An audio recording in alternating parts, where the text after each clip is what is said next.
우리가 하나님에 대해서 아는 것이 굉장히 중요한데요. 우리가 하나님에 대한 지식을 어디서부터 얻어야 할까요? 그것은 성경으로부터 얻어야 합니다. 성경으로부터 얻어야 되는 거죠.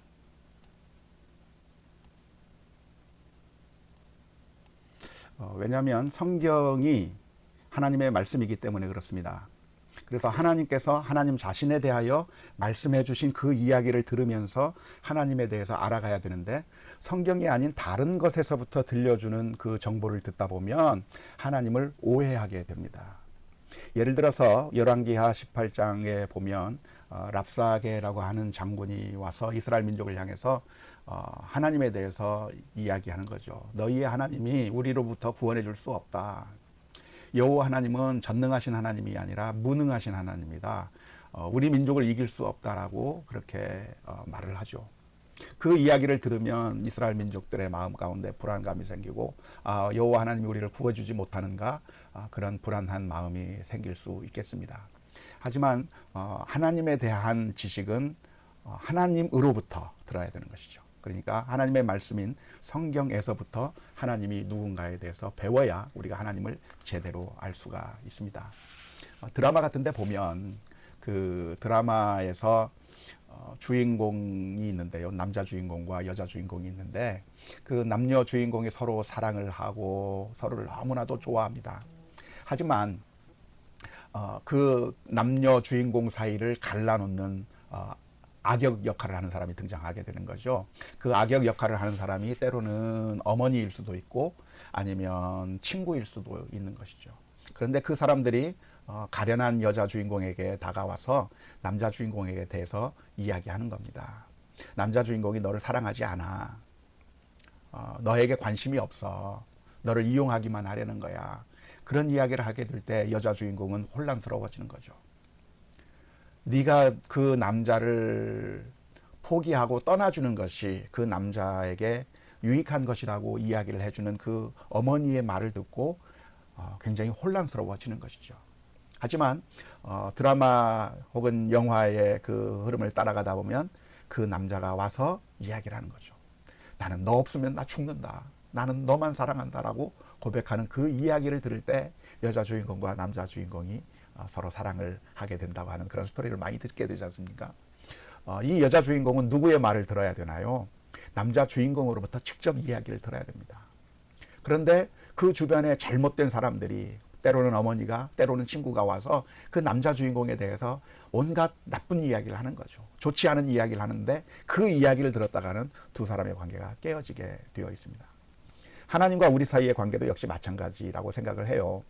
하나님께서는 우리를 사랑하신다고 말씀해 주시고 우리를 향해서 놀라운 계획을 가지고 계시다고 말하고 있습니다. 하나님이 어떠한 분인가에 대해서 성경에서 많이 설명하고 있습니다. 하지만 우리가 성경 말씀을, 하나님의 말씀을 보면서 그 말씀 속에서 하나님께서 무슨 이야기를 하고 있는가에 대해서 귀를 기울여야 우리가 하나님에 대해서 제대로 알 수가 있는데, 안타깝게도 수많은 사람들이 성경 말씀을 통해서 하나님이 누군가를 알려고 하는 것이 아니라, 수많은 사람들이 어떻게 하는가요? 이방 종교의 신 개념으로 하나님을 오해할 때가 많습니다. 이방 종교의 신 개념으로 그렇게 오해하는 것이죠. 그래서 하나님에 대해서 설명하고 있는 성경의 개념이 아니라 불교에서 말하고 있는 신개념, 이슬람교에서 말하고 있는 신개념, 혹은 우리나라 전통 무속 종교에서 말하는 그 신개념으로 하나님을 오해하는 경우가 너무나도 많습니다. 예를 들어서 이방 종교의 하나님은 어떤 하나님인가요? 이방 종교의 하나님은 사람에게 관심이 없는 그런 신입니다. 그래서 그 관심이 없는 신의 마음을 얻기 위해서, 그 신으로부터 무엇인가를 얻기 위해서 우리 인간들이 해야 될 일이 무엇인가요?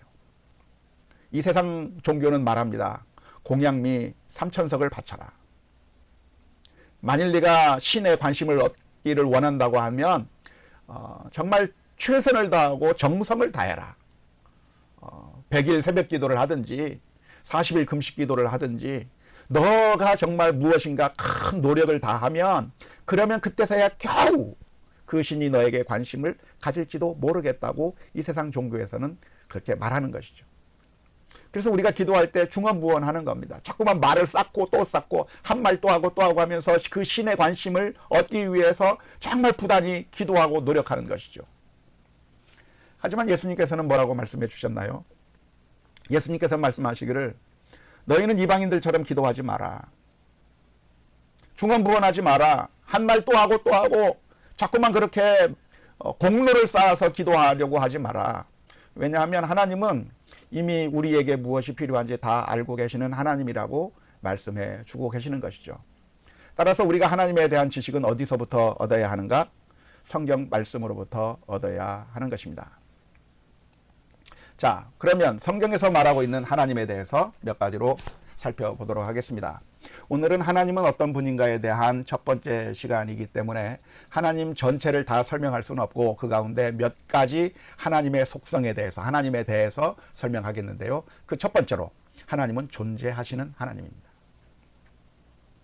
하나님의 존재는 증명되는 것이 아니라 전제되는 것이죠. 창세기 1장 1절 말씀에 보면 태초에 하나님께서 천지를 창조하셨다고 기록하고 있습니다.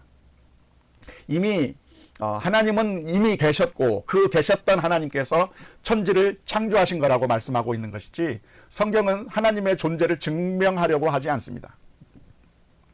오히려 하나님이 계시다고 하는 것은 모든 사람들에게 태생적으로 주어진 그 의식 가운데 있습니다. 로마서 1장 19절 말씀에 보면 하나님을 알만한 것이 모든 사람들에게 주어져 있다고 기록하고 있는 것이죠. 심지어 하나님을 부정하는 사람들에게도 이러한 하나님에 대한 지식이 있어서 그들은 의도적으로 하나님이 안 계시다고 부정하고 있지만 그러나 그 마음속 깊은 곳에 하나님이 있다고 하는 사실을 분명하게 알고 있습니다. 그래서 우리가 전도하는 것은 어려운 일이 아니에요.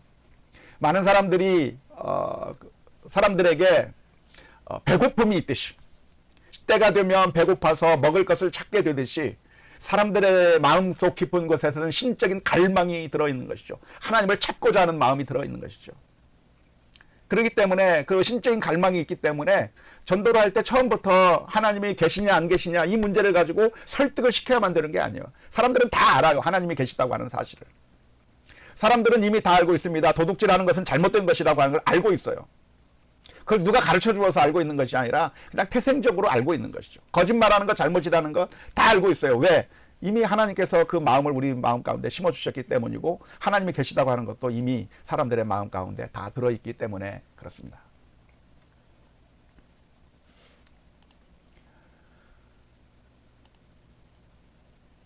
자연 만물 속에는 하나님의 흔적이 있습니다. 사람 자체가 하나님의 형상으로 창조되었기 때문에 하나님이 계시다고 하는 사실을 우리가 알 수가 있습니다. 이 자연 만물을 봐도 하나님이 계시다는 것을 알 수가 있는 것이죠. 저는 최근에 우리 교회 옆을 지나가면서 꽃밭을 보았는데요. 거기 아름다운 그런 백합화 종류의 꽃이 아주 예쁘게 피어 있는 것을 봤습니다. 그게 저절로 만들어진 것일까요? 어떻게 그냥 아무것도 없는 이 우주 공간에 어느 날 뻥 하고 터져서 오랜 세월이 지나다 보니까 저절로 그런 게 태어났다고 이야기할 수 있겠습니까? 자연 만물을 바라본다고 한다면 하나님께서 이렇게 아름다운 것을 만들어 주셨구나 하는 사실을 알 수가 있는 것이고요. 뿐만 아니라 하나님께서는 우리 사람을 하나님의 형상으로 창조했기 때문에 우리들의 심령 가운데 하나님을 알만한 것들이 들어있는 것이죠. 따라서 존재하시는 하나님이 존재하지 않는 것처럼 취급하는 것은 어리석은 일입니다. 하나님이 계신데 안 계신 것처럼 생각하거나 하나님이 계신데 안 계신다고 부인하는 것처럼 어리석은 일은 없습니다. 마치 이건 아버지 어머니를 부인하는 것과 같아요. 우리 어린 아기가 있는데 그 아기가 엄마 아빠의 사랑을 받으면서 엄마 아빠의 품속에서 행복하게 지낼 수 있는 것이죠. 그런데 그 아이가 우리 엄마 아빠는 진짜 내 엄마 아빠 아니야 하면서 집을 뛰쳐나가고 거지들과 함께 산다고 한다면 행복하겠습니까? 행복하지 않은 것이죠. 우리가 하나님을 인정하고 하나님을 아버지로 모시고 사는 것이 행복한 것이고 복된 것인데 일부러 마음속에서 하나님을 거부하고 부인한다고 하면 그것처럼 어리석은 일이 없는 것이고요. 우리가 하나님의 존재를 부인한다고 해서 하나님이 없어지는 것은 아니라고 하는 사실을 기억하면 좋겠습니다. 그러면 우리가 어떻게 하나님을 알 수 있을 것인가? 하나님은 어떻게 알려질 수 있는가? 그것은 하나님께서는 자신을 드러내기를 원하시기 때문에 그렇습니다. 하나님은 꼭꼭 숨어 계신 것이 아니라 우리들과 교제하기를 원하시고 우리들과 대화하기를 원하시고 우리에게 알려지기를 원하십니다. 하지만 우리가 완벽하게 하나님을 다 알 수는 없죠. 시편 145편 3절에 기록하고 있는 것처럼 그의 광대하심을 측량하지 못하리로다. 시편 147편 5절에서 기록하고 있는 것처럼 그 지혜가 무궁하시도다. 우리가 하나님을 이해해야 할 수가 없는 겁니다. 아직 덧셈 뺄셈밖에 배우지 못한 어린 학생이 미분 적분을 이해하지 못하는 것 이상으로 우리가 하나님에 대해서 알아간다고 하는 것은 거의 불가능하고 일부만을 조금 알 수 있을 뿐입니다. 그럼에도 불구하고 우리는 인격적으로 하나님을 알아갈 수가 있겠는데요. 성경은 말하기를 예수님과 예수님을 보내시는 이, 즉 하나님을 아는 것이 그것이 영생이라고 그렇게 말하고 있습니다. 우리는 성경을 통해서 하나님을 알 수가 있는데요. 하나님이 사랑이시다고 하는 사실을 알 수 있고 하나님이 빛이시다, 의로우시다라고 하는 사실을 알 수가 있습니다. 이러한 속성은 이해하기가 쉽죠. 왜냐하면 인간과 공유하는 속성이기 때문에 그렇습니다. 하지만 어떤 속성들은 인간과 공유하지 않는 속성이기 때문에 이해하기 어려울 수도 있습니다. 자, 뿐만 아니라 하나님은 어떤 분이십니까? 하나님은 스스로 자존하시는 하나님이십니다. 하나님은 스스로 존재하신다. 하나님은 자존하신다. 이 말의 의미가 뭐냐면 하나님께서 존재하기 위해서 다른 것에 의존하지 않는다고 하는 의미입니다. 사람은 부모가 있어야 존재가 가능한 것이죠. 누군가 그냥 뚝 떨어진 사람은 없습니다.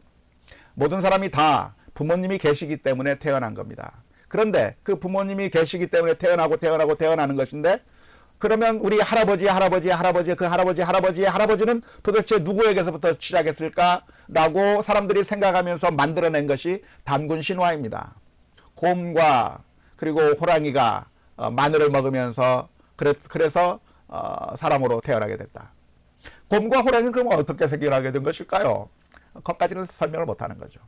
박혁거새가 알에서부터 태어났다. 알에서 태어났다고 하는 것, 그럼 그 알은 어디서부터 나온 것일까요? 사람들은 그것까지는 설명 못하는 것이죠. 아무리 신화를 가지고 이야기를 해도. 사람은 부모가 있어야 태어나는 것이죠. 그런데 하나님은 어떤 분이신가? 스스로 계셨습니다. 누군가에 의해서 창조된 것도 아니고 누군가에 의해서 태어난 것도 아니고 만들어진 것이 아니라 그냥 그대로 처음부터 계십니다. 하나님은 그냥 원래 그 자체로 계셨다는 것이죠. 그럼 도대체 어떻게 하나님이 그 자체로 계실 수 있게 되었을까? 어떻게 하나님이 생겨나게 됐을까? 모릅니다. 우리 인간의 머리로는 이해할 수 없는 것이죠. 그냥 하나님이 처음부터 계셨던 것이죠. 아니, 성경적인 개념으로 본다고 한다면 하나님이 계신 후에 계셨는데 그 하나님께서 시간을 만들어내신 것이죠. 시간 속에 있는 하나님이 아니라 시간의 어떤 시작부터 어떤 끝까지 그 시간의 제한 속에서 하나님이 존재하시는 것이 아니라 하나님이 그 시간 자체도 만들어냈다고 이해하는 것이 훨씬 더 맞을 겁니다. 아무튼 하나님은 누군가에 의해서 만들어진 존재가 아니라 처음부터 스스로 계신 존재라고 할 수 있겠고, 그런 존재를 가리켜서 철학자들은 unmovable mover, 그러니까 누군가에 의해서 움직여지지 않으면서 다른 것들을 움직이게 만드는 존재, 그걸 가리켜서 신이라고 이야기를 하는 것이죠. 뿐만 아니라 하나님은 자존하신다고 하는 그 의미는 만들어지지 않았다고 하는 것도 의미하지만 또 하나는 혼자 그 자체로 완벽, 완전, 행복, 충만하신 분이라고 하는 것을 의미합니다. 사람은 사회적 존재이기 때문에 혼자 살기가 불가능합니다. 무인도 가서 혼자 사시는 분들도 있고 산속에 가서 자연인으로 사시는 분들도 있지만, 그러나 그 자연인에게 혼자가 아니라 사실은 나무도 있고 숲도 있고 먹을 것도 있고 많습니다. 산이라 그 환경이 있기 때문에 사람이 살 수 있는 것이죠. 하지만 하나님은 어떤 하나님이신가? 하나님은 우주가 없어도, 자연 만물이 없어도, 사람이 없어도 그 자체로 완벽하시고 그 자체로 완전하시고 그 자체로 행복하시고 충만하시고 아무것도 필요하지 않으신 하나님이 자존하시는 하나님이시죠. 우리는 다 필요합니다. 사람도 필요하고 모든 게 다 필요합니다. 꽃도 필요하고 나무도 필요하고 먹을 것도 필요하고 옷도 필요하고 다 필요하죠. 하지만 하나님은 아무것도 필요한 것이 없습니다. 사도행전 17장 24절에서 25절의 말씀, 우주와 그 가운데 있는 만물을 지으신 하나님께서는 천지의 주제시니 손으로 지은 전에 계시지 아니하시고 또 무엇이 부족한 것처럼 사람의 손으로 섬김을 받으시는 것이 아니니 이는 만민에게 생명과 호흡과 만물을 친히 주시는 이시라. 하나님은 그냥 그 자체로 아무것도 필요하지 아니하신 하나님이다. 그런 것을 기억하면 좋겠습니다. 하나님은 어떻게 존재하게 되었을까? 시간을 초월해서 시간마저도 만드신 하나님이시죠. 뿐만 아니라 하나님의 특징은 변하지 않으시는 하나님이십니다. 불변성이죠. 하나님은 사람들과는 달리 변하지 않는 하나님이십니다.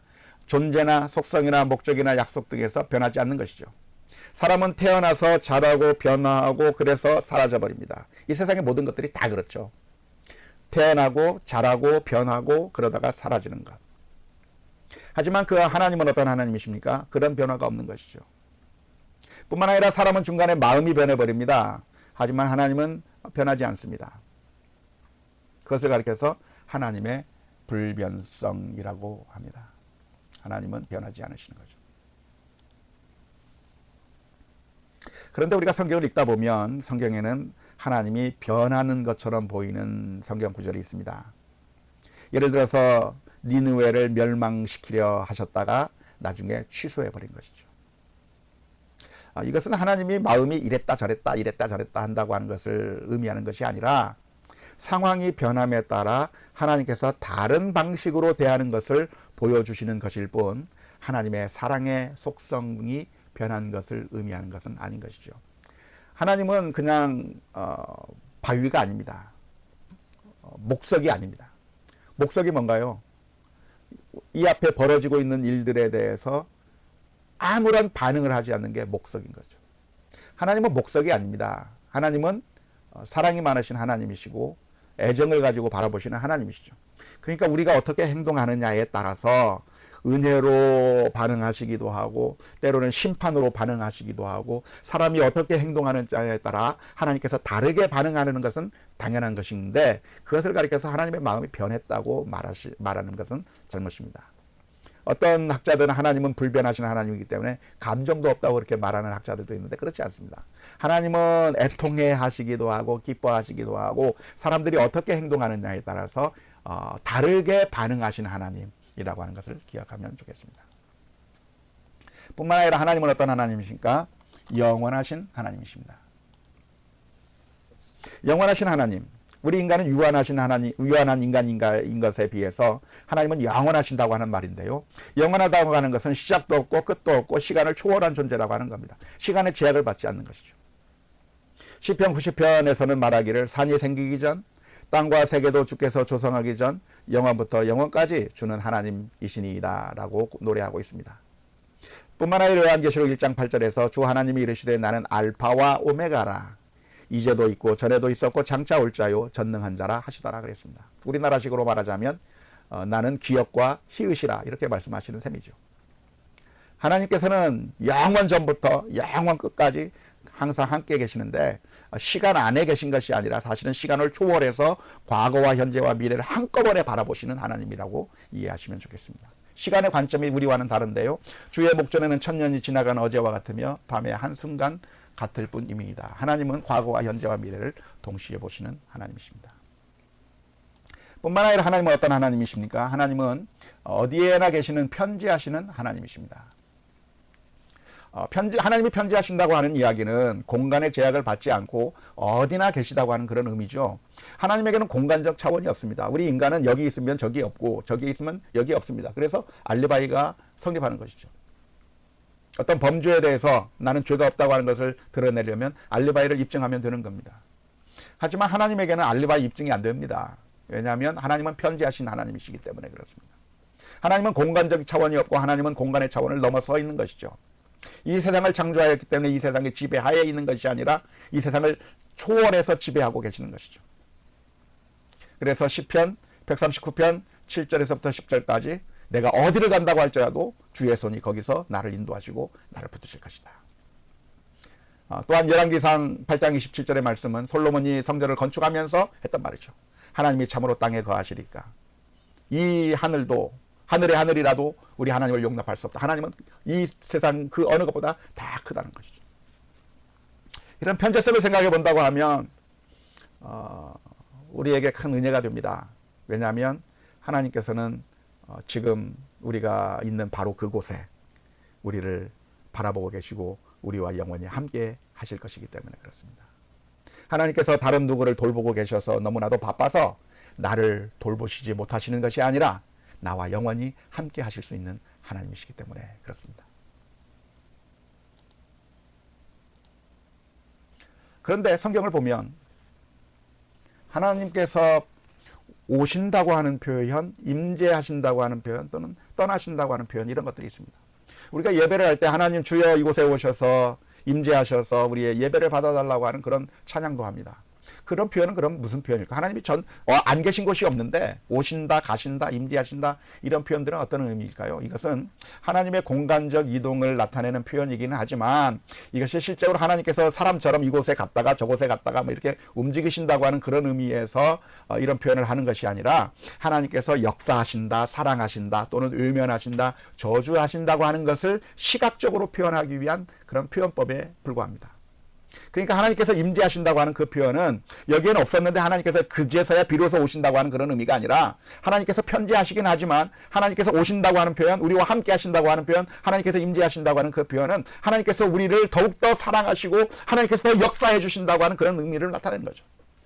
하나님께서 사울에게서 떠나셨다고 하는 얘기는 하나님은 이제는 사울에게는 그 자리는 비어있다고 하는 그런 의미가 아니라 이제는 하나님께서는 그 사울을 외면하시고 하나님을 포기하셨다고 하는 그런 의미이지 하나님이 계시지 않는다고 하는 그런 의미는 아닙니다. 신론 가운데 범신론이라고 하는 것이 있습니다.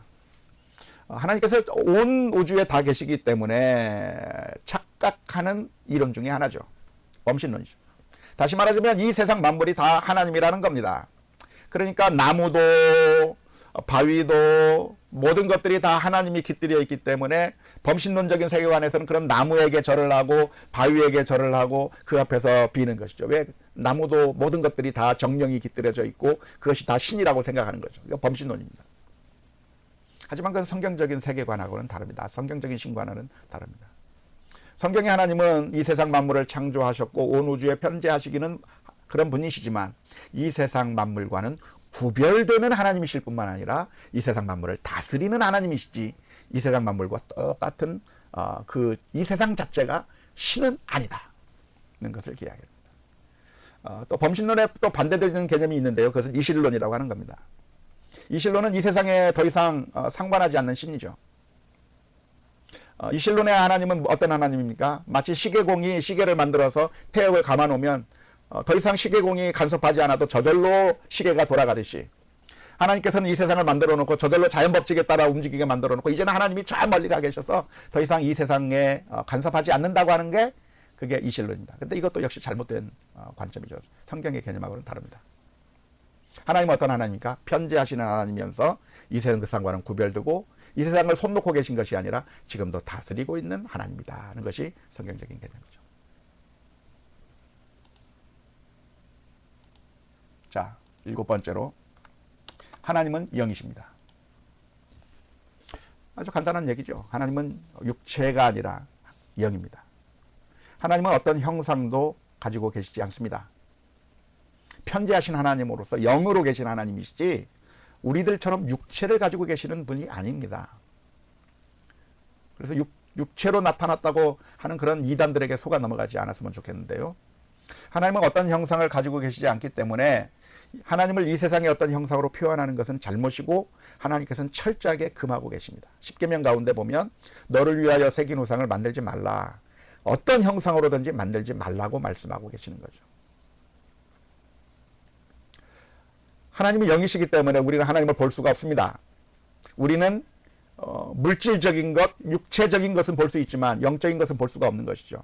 영은 볼 수가 없는 겁니다. 형상을 가지고 있지 않은 것을 우리가 볼 수가 없는 것이죠.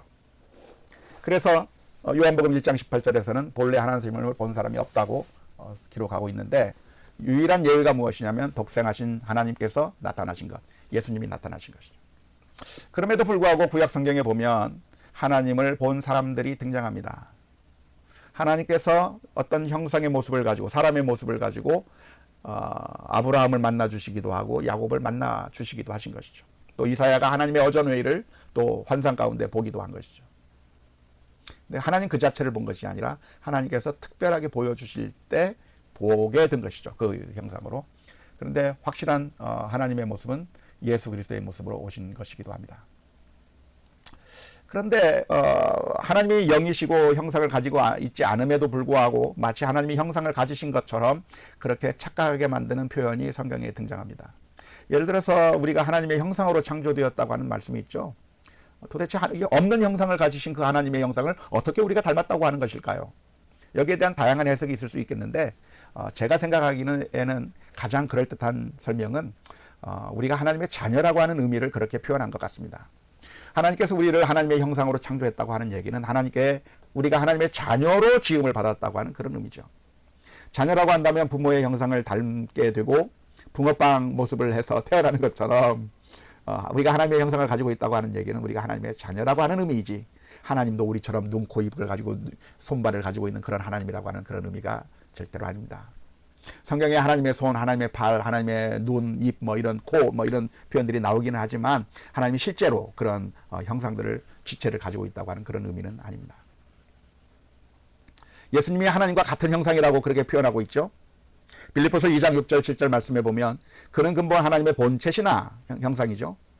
종의 형체를 가졌다라고 되어 있는데 여기서 말하고 있는 그 하나님이 같은 형상을 가지고 있다고 하는 얘기는 모습이 똑같다고 하는 이야기가 아니라 영인데 형상을 이야기할 수가 없죠. 근데 이런 말씀을 하는 이유가 무엇이냐면 성자 예수님이 성부 하나님과 똑같다, 그런 것을 나타내기 위한 표현입니다.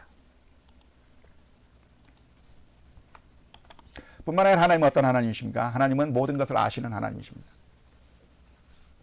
하나님은 우리 인간들처럼 겉으로 보이는 것만 보는 것이 아니라 중심까지 꿰뚫어 보시는 것이죠. 사무엘상 16장 7절 내가 보는 것은 사람과 같지 아니하니 사람은 의모를 보거니와 나 여호와는 중심을 보느니라. 마태복음 6장 4절 6장 8절 하나님은 어떤 하나님? 은밀한 중에 보시는 하나님. 사람들이 보지 못하는 것까지도 꿰뚫어 보시는 하나님이니까 이미 구하기 전에 너에게 있어야 할 것을 아시는 하나님이라고 하는 것을 기억해야 되는 것이죠. 하나님께서 모든 걸 다 아시는 하나님이시기 때문에 따라서 실수하거나 후회하거나 하시는 것이 아니라 후회가 없으신 하나님이시죠. 민수기 23장 19절 말씀입니다. 자, 구하기 전에 너희에게 있어야 할 것을 하나님 너희 아버지께서는 아시느니라. 어떤 분이 이렇게 질문하더라고요. 그럼 왜 기도하죠? 하나님께서 다 알고 있는데 왜 기도하나요? 저는 다 알고 계시기 때문에 기도할 필요가 없다고 생각하는 것이 아니라 다 알고 계시기 때문에 기도할 수 있다고 생각합니다. 만일 하나님이 아무것도 모르는 바위라고 한다면 우리는 기도하는 것이 불가능할 겁니다. 그 바위 앞에서 알아듣지도 못하는 그 바위 앞에서 기도하는 게 무슨 의미가 있을까요? 하지만 하나님은 우리의 사정을 아시는 하나님이죠. 한 아이를 잃어버린 부모는 그 아픔을 누가 알아줄 수 있겠습니까? 그 사람은 누구와 마음을 소통할 수 있습니까? 다른 똑같은 처지에 있는 사람이 이해해 줄 수 있는 거죠. 아이를 잃어버린 아픔을 아는 사람만이 그 사람의 마음을 이해할 수 있기 때문에 그 사람과는 대화가 되는 거죠. 호라비 사정은 과부가 알아준다고 하는 말이 있잖아요. 그런데 하나님이 어떤 하나님이신가? 우리가 하나님 앞에 나아가 기도하면 하나님께서 우리의 마음을 알아주시기 때문에 다 속 사정까지 알아주시기 때문에 우리가 기도할 수 있는 거예요. 기도는 우리가 얻고 싶은 것을 하나님 앞에 통보해주는 통보가 아니라 기도는 하나님과의 대화거든요. 하나님에게 속마음을 다 알으면 하나님께서 이해해 주시고 우리들을 위로해 주시고 하나님께서 하나님의 음성을 들려주시게 될 텐데 그 하나님의 마음을 우리가 알아내고 또 하나님에게 우리의 사정을 구하는 것인데 하나님이 아시기 때문에 우리가 기도할 수 있다고 하는 것을 기억하면 좋을 것 같습니다. 자, 그런데 성경에 보면 하나님이 아신다고 해놓고도 후회하시는 하나님이라고 또 성경에서 그러거든요. 창세기 6장 6절에 보면 하나님께서는 땅 위에 사람을 지으셨음을 한탄하사 근심하셨다고 했습니다. 여호와께서는 사울을 이스라엘 왕으로 삼으신 것을 후회하셨다고도 합니다. 또 예수님께서 12제자 가운데 예수님을 팔아버릴 가룟 유다를 선택하시기도 하신 거죠. 도대체 모든 걸 다 알고 있는 하나님께서 왜 이랬다 저랬다 하다가 나중에 후회하는 것처럼 성경에 묘사가 되어 있을까요? 그런데 이것은 하나님께서 아무것도 모르고 일을 엉망진창으로 하다가 그래서 나중에 아이고 잘못했네 그렇게 후회하신다고 하는 이야기가 아니라, 이 말씀의 의미는 인간이 잘못된 선택을 하는 것에 대한 깊은 애통함을 표현하는 그런 표현 장치라고 할 수가 있겠습니다. 하나님께서는 이 사람들이 죄를 짓는 그 모습을 보고 아무렇지도 않은 것이 아니라 너무나도 애통해 하셨다고 하는 그런 의미이고, 사울왕이 하나님의 말씀에 순종하지 않는 그 모습에 대해서 애통해 하신다고 하는 의미이지, 하나님께서 전혀 모른 채 우왕좌왕하다가 잘못된 선택을 하고 그리고 괴로워한다고 하는 그런 의미의 말씀은 아닙니다. 우리는 하나님의 오묘한 섭리를 다 이해할 수는 없습니다. 하나님께서는 왜 악을 허용하시기도 하고 때로는 고통스러운 일들을 우리들에게 허용하시는지 우리는 다 이해할 수 없습니다. 마치 꼬마가 자신을 사랑하는 부모님이 병원에 데리고 가서 그 무서운 주사 바늘을 찌르게 하는지 이해할 수 없는 것처럼 우리는 하나님의 하시는 일들을 다 알 수가 없습니다. 하지만 하나님은 모든 것을 다 알고 계실 뿐만 아니라 또 그 모든 것들을 사용해서 모든 것이 합력하여 선을 이루게 하시기 원하시는 하나님이십니다. 요셉이 끌려갈 때는 세상이 망하는 것 같았고, 그리고 보디발의 집에서 노예 생활할 때는 너무나도 힘들었고, 그리고 억울하게 감옥에 갇히는 것은 너무나도 고통스럽고 억울한 일이었지만, 그러나 그 모든 것 하나하나를 하나님께서 다 사용하셔서 그래서 결국은 모든 사람들을 살리는 메시아로 삼으셨던 것을 기억합니다. 하나님께서는 모든 것을 모르고 우왕좌왕하면서 우리들의 인생을 인도하시는 것이 아니라 사실은 세밀한 가운데 단 하나의 오류도 없이 지금 우리들의 삶을 인도하고 계시는 것이죠. 오늘은 하나님이 어떠한 분인가에 대해서